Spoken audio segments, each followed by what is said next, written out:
सवाल यही बनता है कि चीज़ें नई हैं, पद्धति उपचार में आ रही हैं, लेकिन ये चली जब से तकनीक का, नई नई मशीनों का समावेश हुआ है तब हुआ है। तो एक वर्ड सर सामने आता है रेडियोलॉजिस्ट की, जब हम बात करें इंटरवेंशनल रेडियोलॉजिस्ट, ये क्या है, इसके पीछे का मेथड क्या है, कैसे इनका नाम रहा और ये करते क्या हैं? देखिए सर, अमूमन आप जब हॉस्पिटल में जाते हैं तो आप ये बोलते हैं कि मुझे गायनेकोलॉजिस्ट से मिलना है, मुझे ऑर्थोपेडिशियन से मिलना है, कार्डियोलॉजिस्ट से मिलना है, पर कभी आपने हॉस्पिटल के ओपीडी रिसेप्शन पर जाके ये नहीं बोला होगा कि मुझे इंटरवेंशनल रेडियोलॉजिस्ट से मिलना है या मुझे उसका अपॉइंटमेंट चाहिए, क्योंकि बेसिकली लोग जानते ही नहीं है कि ये होता क्या है। बेसिकली इंटरवेंशन रेडियोलॉजी एक नई मतलब अमेरिका और अगर यूरोपियन कंट्रीज़ की बात किया जाए तो वहाँ पे ये बहुत काफ़ी सालों से चल रही है, अराउंड 28-30 सालों से चल रही होगी। लेकिन इंडिया में ये करीबन दिल्ली मुंबई में करीबन 12-15-20 सालों से चल रही है, लेकिन राजस्थान के हिसाब से ये अभी 4 to 5 ईयर से डेवलप होना चालू हुई है।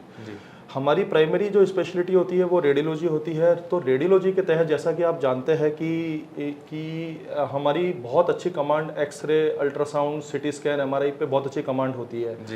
तो इसलिए हम इनमें बहुत ज़्यादा माहिर होते हैं। तो इंटरवेंशनल रेडियोलॉजी यानी कि आप ट्रीटमेंट की, वो डायग्नोस्टिक पार्ट है, ये हो गया कि ट्रीटमेंट पार्ट। तो जितनी भी बॉडी में मिनिमली इन्वेजिव, मैं तो बोलता हूँ उसको नॉन इन्वेजिव, यानी कि ओनली प्रिक, एक सिंगल प्रिक के थ्रू एक सिंगल तार से ही हम पूरी सर्जरी करते हैं, जिसमें किसी तरह का कोई स्कार नहीं आता, कोई कट नहीं लगता। पेशेंट मोस्टली डे केयर में या मैक्सिमम वन नाइट स्टे पे डिस्चार्ज हो जाता है, और हम सिंगल हाथ में या पैर की एक जो आर्टरी होती है, नस होती है, उसके थ्रू हम एंटर होते हैं और हम ब्रेन तक भी पहुंच जाते हैं या किसी सूक्ष्म से सूक्ष्म नस तक भी पहुंच जाते हैं, और उसको वहाँ पे आइदर उसका ज़्यादा फैलाव है या वो उस पर सिकुड़न है तो उसकी एंजियोप्लास्टीज करना या उसमें से कुछ कॉइलिंग करना, वो सारे काम हम इसमें करते हैं।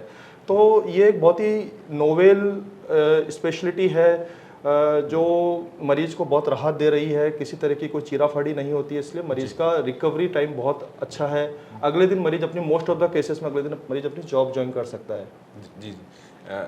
तो ये अक्सर अन्य जो बीमारियां हैं या अन्य जो स्पेशलिस्ट डॉक्टर्स हैं, उनके सहयोगी हेल्पिंग हैंड्स भी आप हो सकते हैं उन रोग का पता लगाने में और बिना चीर फाड़ के जानने में कि इसकी गंभीरता कितनी। डेफिनेटली हम मेडिकल फील्ड में हर ऐसी स्पेशलिटी की मरीज जिसको जानता है उसके हम सहयोगी पार्ट हमेशा है।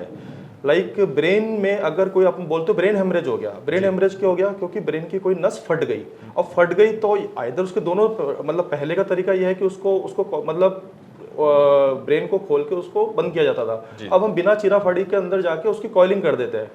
तो लाइक कोई भी हाथ की नस ब्लॉक हो गई, पैर की नस ब्लॉक हो गई, या और भी कोई, मतलब ऑन्कोलॉजी में हमारा बहुत बड़ा योगदान है। ऑन्कोलॉजी में काफ़ी केसेस में हम ही बायोप्सी पहले ब्लाइंड बायोप्सी की जाती थी विदाउट एनी लाइक, केवल ओरिएंटेशन से कि इस जगह बायोप्सी करनी है। अब क्या हो गया कि हम अल्ट्रासाउंड में या एमआरआई में या किसी स्कैन में देखते हुए हम पिन पॉइंट उस जो भी मास है, ट्यूमर है, उसको एंटर होते हैं और उससे टुकड़ा लेके आते हैं। It is a very minor issue, but patient के लिए बहुत, मतलब कोई एडमिशन की जरूरत नहीं हुई, उसका डायग्नोसिस भी बन गया और हाई प्रोबेबिलिटी के साथ डायग्नोसिस बना, लेस कॉम्प्लिकेशंस और नो कॉम्प्लिकेशंस। खतरे का सवाल ये आ रहा था कि बंदा डरता है कि यार तकनीक तो है लेकिन मेरी जान को खतरा जैसे नहीं। मैं तो एक बहुत छोटा सा एग्जांपल दूंगा, बहुत छोटा सा इन्फेक्शन भी दोनों पे बात करें। एग्जैक्टली, बहुत छोटा सा एक है कि बहुत मिनिमम सा प्रोसीजर है बायोप्सी, ट्रू कट बायोप्सी, किसी भी गार्ड से सैंपल लेना।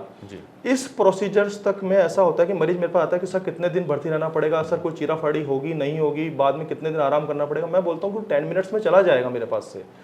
और किसी तरह की कोई, जो मेडिकल साइंस में हम less than 1% chance of bleeding और वो सब बोलते हैं, वहाँ तक ठीक है, अदरवाइज मोटा कोई कॉम्प्लिकेशन नहीं है इसमें। इन्फेक्शन तो ऑलमोस्ट नहीं के बराबर है, मतलब हम ऑलमोस्ट एंटीबायोटिक देते ही नहीं है। अनटिल अनलेस हम कोई वेस्कुलर प्रोसीजर कर रहे हैं तो हम 3 to 4 डेज एंटीबायोटिक दे देते हैं फॉर लाइक इन्फेक्शन से बचने के लिए। बाकी there is very less chance of infection as compared to open surgeries.